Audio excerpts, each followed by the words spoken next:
Sir ఇప్పుడు ఈ Banakacherla project వల్ల ఎందుకు రెండు తెలుగు రాష్ట్రాల మధ్య రాజకీయంగా మారింది ఇది? అటు తెలంగాణ కానీ ఆంధ్ర కానీ. తెలంగాణలో టీఆర్ఎస్ వర్సెస్ కాంగ్రెస్, ఇక్కడ ఆంధ్రప్రదేశ్ వారు. ఎందుకు ఈ రాజకీయం రంగులుతుందంటారు ఈ ప్రాజెక్ట్ గురించి? తెలంగాణ ఉద్యమంలోనే ఒక ప్రధానమైనటువంటి డిమాండు నీళ్లు అనే సమస్యను ముందుకు తీసుకొచ్చారు. నీళ్లు, నిధులు, ఉద్యోగాలని. మేము నాలాంటి వాళ్ళం, సమైక్యతవాదులం, ఇది రాష్ట్రం విడిపోతే సమస్య పరిష్కారం అయ్యేది కాదు, మరింత జటిలమవుతుందని ఆనాడు చెప్పాం. నేడు అనుభవిస్తున్నాం కూడా, చూస్తున్నాం. నీరు ప్రాణాధారం, జీవనాధారం, సునిశ్చితమైనటువంటిది, సంక్లిష్టమైంది, కఠినమైనది కూడా. అందువల్ల అంత సులభంగా కాదు, ఒకే రాష్ట్రంలో ఇచ్చిపుచ్చుకోవచ్చు, సమస్య పరిష్కరించుకోవచ్చు అని ఆనాడు చెప్పాం. ఉదాహరణకి ఈరోజు కృష్ణా డెల్టాకు బచావ్ ట్రిబ్యునల్ 181 టీఎంసీలు కేటాయించింది. ఆధునీకరణ ద్వారా అందులో 29 టీఎంసీలు ఆదా చేసి వాటిలో 20 టీఎంసీలు తెలంగాణలో ఈరోజు భీమా ప్రాజెక్టు నిర్మించడానికి కేటాయించి కేంద్ర ప్రభుత్వంతో పర్మిషను, సిడబ్ల్యూసీతో అనుమతి, వాటన్నిటితో దాన్ని నిర్మించుకోవడం జరిగింది, వినియోగంలోకి వచ్చింది. అంటే అలాంటి సర్దుబాట్లు చేసుకోవడానికి ఉమ్మడి రాష్ట్రంలో అవకాశాలు ఉండే. కానీ ఇవాళ రాష్ట్రం విడిపోయిన తర్వాత కృష్ణానదీ జలాలపైన వివాదం పెడుతున్నారు, ట్రిబ్యునల్ తీర్పునే ఖాతరు చేయడం లేదు.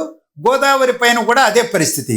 గోదావరి మీద ఒక ప్రత్యేక పరిస్థితి ఏంటంటే, గోదావరి ట్రిబ్యునల్ కృష్ణానది బచావ్ ట్రిబ్యునల్ లాగా ప్రాజెక్టుల వారిగా నీటిని కేటాయించలేదు. అక్కడ రాష్ట్రాలు, అప్పుడు ప్రాజెక్టులే గోదావరి పైన తక్కువ ఉన్నాయి. ఆ మహారాష్ట్ర, కర్ణాటక, ఆంధ్రప్రదేశ్, మహారాష్ట్ర, ఒడిస్సా, ఇలా ద్వైపాక్షిక, త్రైపాక్షిక ఒప్పందాలు చేసుకున్నాయి. ఇదో ఈ ఉపనది, గోదావరి ఉపనది మీ రాష్ట్రం నుంచి వస్తూ ఉంది, ఇన్ని నీళ్లు దొరుకుతాయి, ఇదో ఈ ప్రాజెక్టు పై భాగంలో మీరు కట్టుకోండి, కింద భాగంలో మేము కట్టుకుంటాం, ఇలా ఒప్పందాలు జరిగినాయి.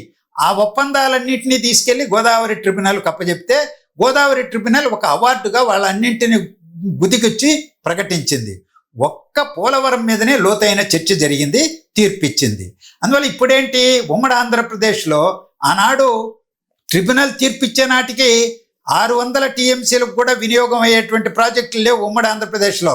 అతిపెద్ద ప్రాజెక్టు ఆనాటికి వినియోగంలో ఉన్నది గోదావరి ఆనకట్ట, మన ధవళేశ్వరం ఆనకట్ట ఒకటే.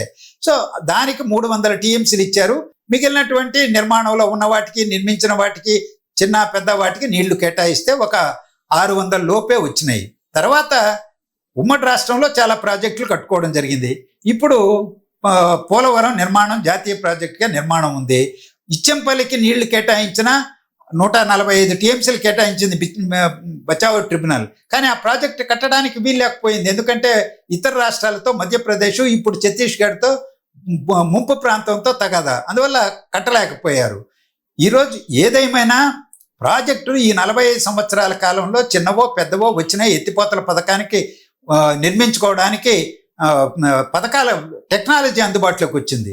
ఒకప్పుడు తెలంగాణ గోదావరి నదికి చాలా ఎత్తు భాగంలో ఉండేది, దిగువ ప్రాంతంలో గోదావరి నది ప్రవహిస్తుంది కాబట్టి భారీ ఎత్తిపోతల పథకాలకు అప్పుడు సాహసించలేకపోయారు, సాధ్యం కాల.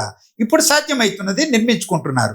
అందువల్ల ఈరోజు మా నీళ్లు మేము వాడుకుంటాం, మాకు విభజన చేయండి, 1480 టీఎంసీల్లో మాకు ఎంత అని అడిగితే తప్పులేదు, చేయాల్సిందే.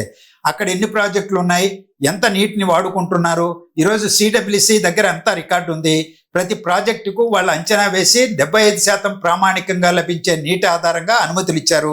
ఏ ప్రాజెక్టుకు ఎన్ని టీఎంసీలకు అనుమతి ఇచ్చింది సిడబ్ల్యూసీ దగ్గర రికార్డు ఉంటుంది. అలాగే మధ్యతరగతి తరహా ప్రాజెక్టులకు వాళ్ళ దగ్గర రికార్డు ఉంటుంది. రికార్డు ఉండదంతా చిన్న నీటి పారుదల వ్యవస్థ, మైనర్ ఇరిగేషన్ సంబంధించిన పథకాలు ఉండవు.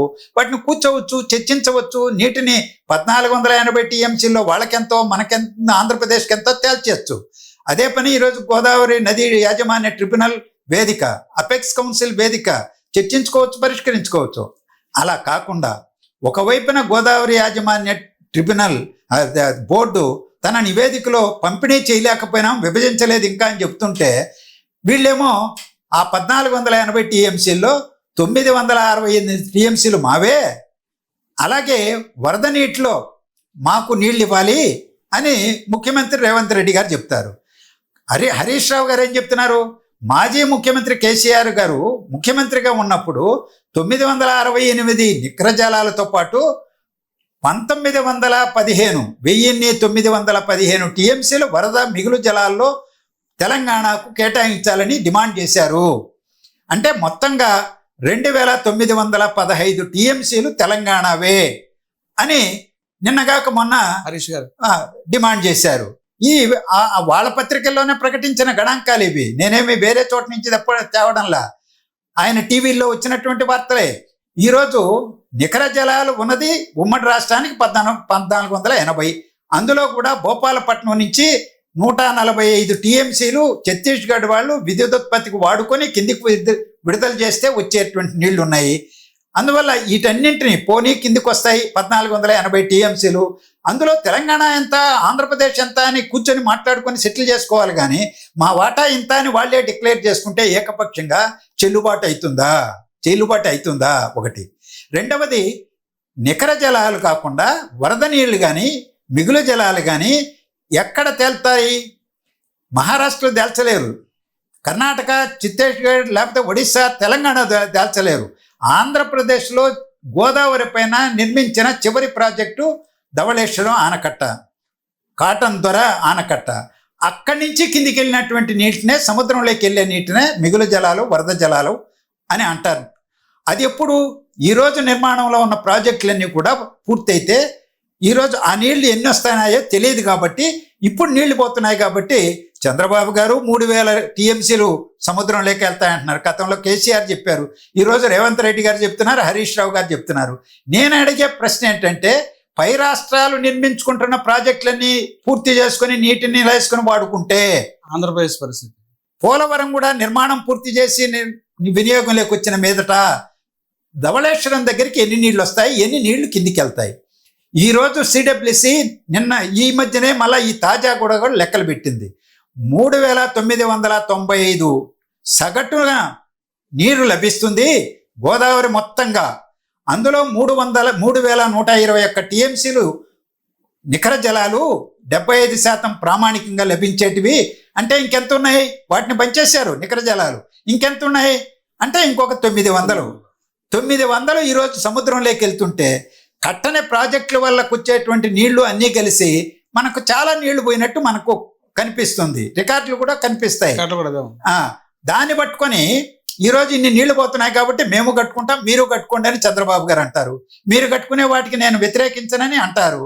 ఏంటిది అంటే, ట్రిబ్యునల్స్ తీర్పులు కానీ, సిడబ్ల్యూసి గణాంకాలను కానీ, గోదావరి యాజమాన్య బోర్డు కానీ, ఆంధ్రప్రదేశ్ విభజన చట్టం ప్రకారం ఏర్పడినటువంటి అపెక్స్ కౌన్సిల్ అనుమతి కానీ ఏమీ అవసరం లేదా?